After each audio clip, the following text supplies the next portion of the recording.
लेकराचे हित वाहे माऊलीचे चित्त. आता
देवाला सुद्धा काय होतं?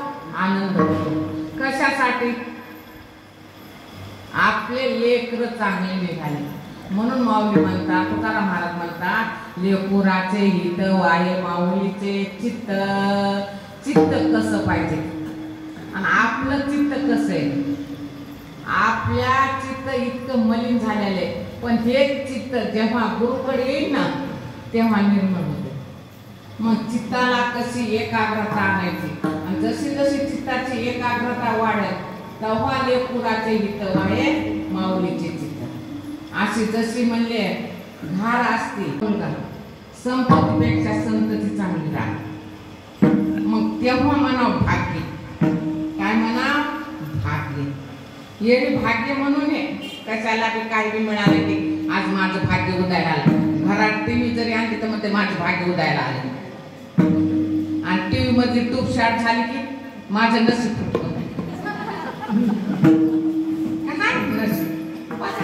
तिथं भाग्य म्हणतात, तिथं भाग्य जमत नाही. जेव्हा खरंच भाग्य उदयाला येते ना, कसं येते परमार्थामध्ये, आमचं भाग्य खरंच उदयाला आलं. कसं आलं? आम्हाला मंठाकरबाई भेटल्या. काय भेटल्या? सुरुवातीला मंठाकरबाई भेटल्या. मंठाकरबाई भेटल्यामुळं आमचं आज भाग्य उदयाला आलं. मंठाकरबाई भेटल्यानंतर भाऊ भेटले, नंतर अनेक संत भेटले. काय झालं? अनेक